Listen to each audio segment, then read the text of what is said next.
Grand Rising world. How you doing? This is your brother Chief Kalinago. Grand Rising to all the people of YT Kubuli, aka Dominica, misnomered Dominica. Hope everybody's doing well. Once again, I'm here with another live video. This channel was created strictly for educational purposes to enlighten the masses, to bring the knowledge, the hidden knowledge, of course, that's not being taught in schools, all right? That's not being taught by the colonization society, all right? My goal, like I've said before, is to bring the truth, open up your mind to a broader perspective of knowledge, all right? And know that there are other authors and other archaeologists and other, historians that are saying otherwise than what we are being taught, that's being popularized, okay? The propaganda that's being taught. Okay, so we're going to talk about, we're going to do a little reading. Um, and just to show you that the original Egypt was actually in the Americas. Now, you may ask yourself, well, Chief, what does that have to do with YT Kubali? What does that have to do with Dominica? Well, if you don't know, Dominica is in North America.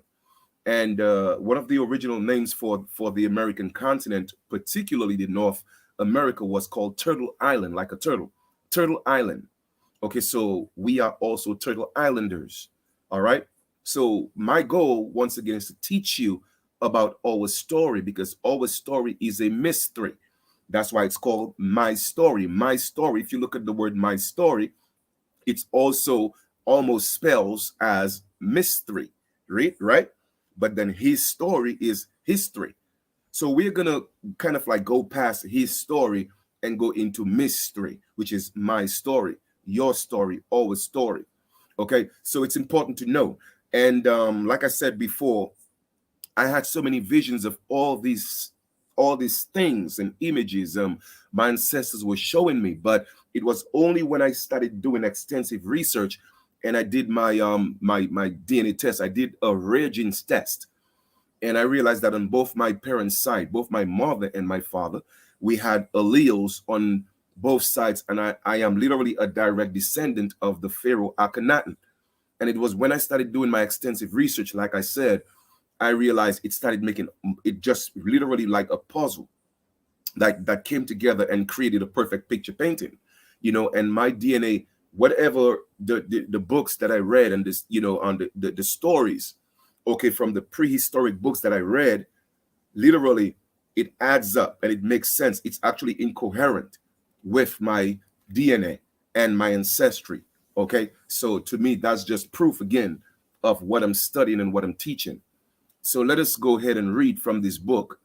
The book is called New Light from the Great Pyramid. All right. Of course, I put the link in the description for y'all, because like I tell people before, don't believe anything that I say. Do your own research, do your own reading, do your own due diligence. I'm just here to open up your mind to the information. So I'm going to read just from the preface. I don't have to get into the entire book to make my point across, right? So I'm going to read from the preface, and let's read and let's hear what it says. The reader will find no systematically ordered system in this book. Had it been based upon a theory, every topic and section would have been developed in rigidly logical order. But since it had its origin in an investigation, the reader is conducted along the path by which the author went into gathering these facts. So once again, as you could see, we are not dealing with just what we call let me see, theories. It's not based on theories. We are talking about archaeological research by historians, the archaeologists, all right? What we call those people. Yes, I did say it, historians and archaeologists, right? That have done extensive research, okay? And in conducting that research, they're bringing the facts based on their investigations. Okay, so let's read that again. The reader, meaning that you and I, will find no systematically ordered system in this book. Had it been based upon a theory, every topic and section would have been developed in a rigidly logical order. But since it has It had its origin in an investigation the reader is conducted along the path by which the author went in gathering the facts. What is lost in logical order, however, is perhaps more than gained in climax, while beginning with Taurus and ending with Aries, the mind follows, as in the panoramic display the zodiacal signs through the 360 celestial degrees and observe signs by sign, the reflection of the story of the stars, above in the nomenclature, the faiths, the mythology, and the heraldry of the lands, occupying the corresponding 360 meridians below.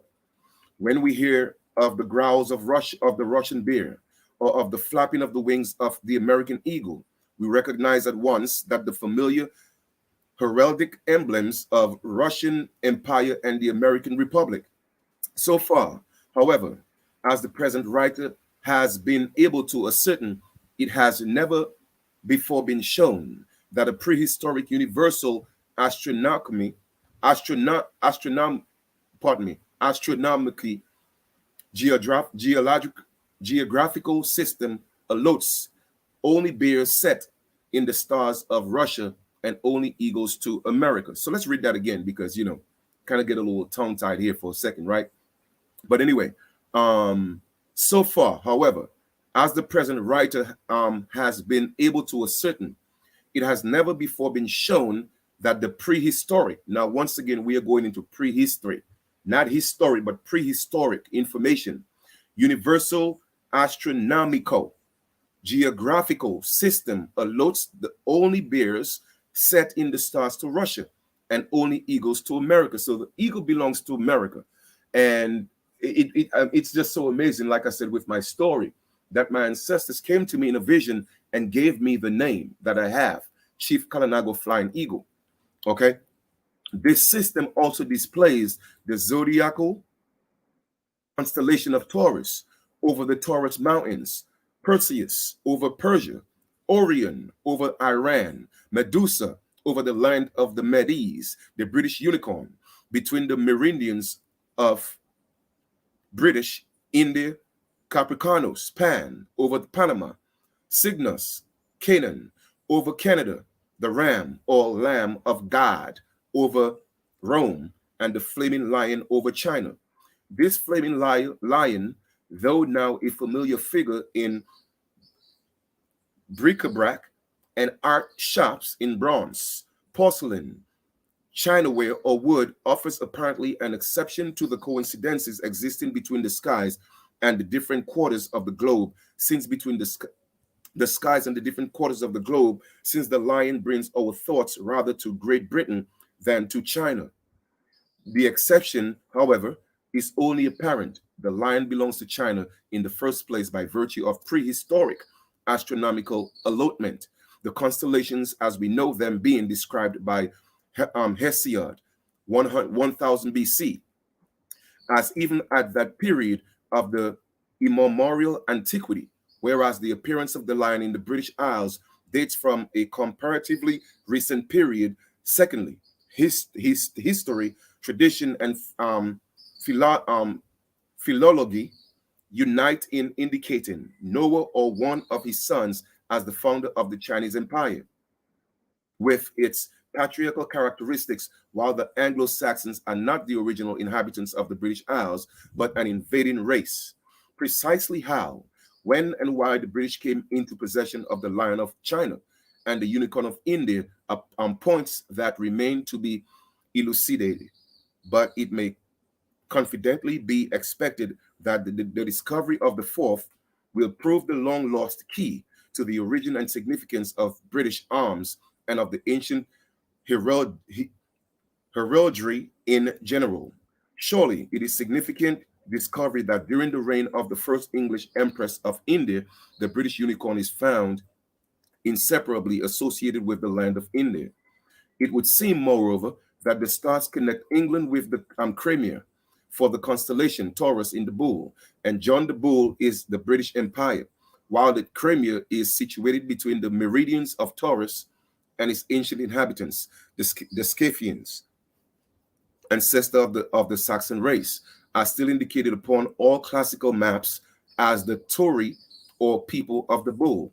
Study of the American constellation Scorpio, Sagittarius, and Capricornus reveals the immemorial antiquity of the name of America and the significance of the arms of the United States. So let me pause here for a second, just so you know, okay? People are being taught in school that the name America came from Americo Vespucci, but that's not true. The name or the term America did not come from Vespucci. As a matter of fact, the name America came from the Inca people. All right, I think the Inca are the Mayans from Nicaragua, and there was a tribe of people, a landmass that was called Amerique. All right, you had Amerique. Some of them you had America, all right, or Amaruk. All right, but the bottom line is those names are indigenous names, and it did not come from Vespucci. Okay, it was only when Vespucci came into the Americas, he heard the name, and then he changed his name to Americo Vespucci. All right, so like I said, man, people are being mistaught, and don't believe anything that I say. I dare you to prove me wrong. Do your own research. Vespucci did not name America. In fact, it was the other way around. He named himself after America so he could take some type of credit. Okay, but he did not name America. The name America came from Amerique in Nicaragua. Okay, now let's proceed. The fact once recognized that it is impossible to separate the eagle from America, the land shadowed with the wings of Isaiah, over which accordingly appeared two grand eagles, the red swan flying down the Milky Way, and the winged steeds, Pegasus and Equuleus, all the wings known to astronomy, without taking the bear from Russia, Perseus from Persia, and the flood of light is poured upon the history and mythology, and where heretofore much has been vague and inscrutable. Now we are able to at least to see men as trees walking. The map accompanying this work is arranged so that the reader may keep it continually before his eyes for the purpose of reference, as he is led through the examination of a network of coincidences, which, if accidental, would prove that chance is an artistically methodical in the operations as law itself. When following the course of the constellations, those immovably and perpetually fastened upon America are reached, it will appear that while all that is sublime in the historic past centers upon Egypt, all that is sublime in the prehistoric past centers upon America, and as the curtain which has hitherto concealed the prehistoric connection between the peoples of ancient Egypt and of America is lifted, it will be seen that the people of the eagle on the Nile, being descended from the original people of the eagle on this continent, the twain are one, and that prehistoric, not historical, because they're not teaching you the truth in history, but let's go past prehistoric. America was the original Egypt, or the eagle land, prior to the mighty dispersion in the days of Peleg, when the earth was divided and the great globe itself was nearly rent asunder. All right, so America was called Eagle Land. All right, and America was the original Egypt, and as a matter of fact, the Mississippi is the original Nile, but they will not teach you that. Okay, now check this out. Now I know that may go over some heads right now, but America was the firstborn continent, and I have some more proof of that. Like I said, I'm going to open up your mind to a whole new dimension of knowledge. Okay, firstborn among the continents, says Agassiz, America has been falsely denominated the New World. America is the old world, my people. And I'm breaking all that stuff down in my book. All right, I have visions of this. Okay, America was falsely denominated the New World. Hers was the first dry land lifted out of the waters. Hers the first shore washed by the ocean that enveloped all the earth beside, and while Europe was represented only by island rising here and there above the sea, America had already stretched in an unbroken line of land from Nova Scotia to the far west. That ancient America, as we shall see, was inhabited by the grand race of men whose deathless traces have been left upon the surface of the globe and among the stars of the sky. Okay, we are a great people. We gave the world civilization. All right. When in the course of the following pages, the key of the Great Pyramid, which forms the reverse of the Great Seal of the Secretary of the State of the United States, is applied to unlock the mystery of the long submerged island and long depopulated lands, and cause them to lift up their voices to tell of the feat that one moved in choral dances upon their level floors, it will appear that the science of the ancient time was as the flight of the eagle, while that of our present civilization is but as the burrowing of the mole. All the heraldry of the nations, it will be shown in all the emblems, ceremonies, and figures of speech, of religion, and of epic poetry are derived from the art and the sciences, the triumph and the destruction of ancient Americans. All right. They have literally destroyed all our civilizations. Okay. Sir Daniel Wilson remarks that, like Brochure Donnelly in his Atlantis, the antediluvian world, Woolley ignores the concurrent opinions of the highest authorities in science that the main features of the Atlantic basin have undergone no change within recent geological periods. All right. So basically, like I said, in fact, let me just finish reading that. All right. Brochure and Donnelly resorting to the law and to the testimony present in the invincible chain of the facts transmitted from the prehistoric times by the immediate descendants of the races who experienced the events they describe.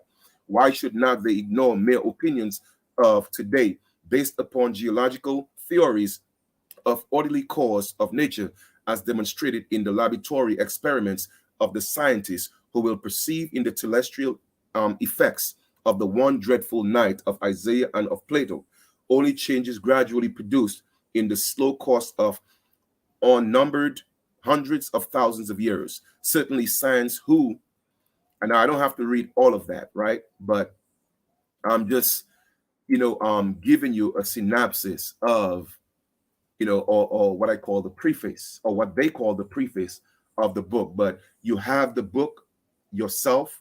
You could go ahead and read it. This book has 472 pages. I've read this book 3 times. Okay, and I've digested the information. All right.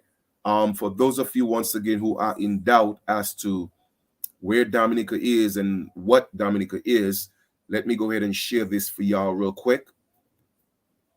All right, here we have a new tab, and let us look at this here. On what continent is Dominica located? Okay, look, you see, what does it say? Dominica is in North America. Okay, it's in North America. Now let us look at, where is Turtle Island?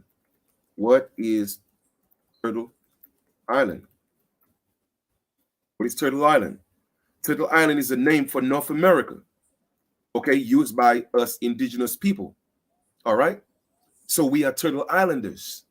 You see, like I said, man, people have been mistaught. People have been indoctrinated with a westernized, all right, sense of knowledge. Okay, why do you think the colonizers are going to teach us the truth about who we are? They're not going to teach us that. Why would they teach us that, my brothers and sisters? Why? Why would they teach us that?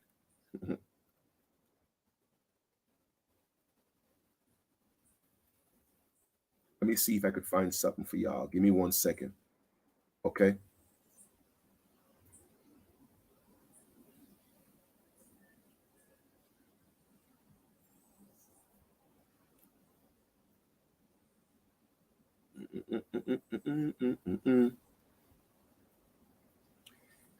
Now you have the doctrine of discovery, you have the papal bull, you have the encomienda. Okay, all those were tools that were used, or systems that were used to colonize our lands and colonize our ancestors. All right, like I said, man, do your own research, do your own due diligence. All right, because it's time for the people of YT Kubuli to wake up and know their truth, know our story. They are lying to us. They have lied to us, and they continue to lie to us. And like I told y'all before, there's 2 Dominicas. And if you cannot perceive this, And if it cannot make sense to you, then you'll continue to be a slave of their government and of their system. All right. So once again, my goal is to bring education, but not just education from a colonized perspective, but from a prehistoric perspective. Go beyond his stories, okay, that was used to enslave the masses. All right. Because we have to go back to our sovereignty. We have to go back to our birthright as indigenous people. Okay. So what I'm going to do at this moment is I'm going to show you, give me 1 second. I'm going to show you the etymology of indigenous. So you know there are two types of indigenous people.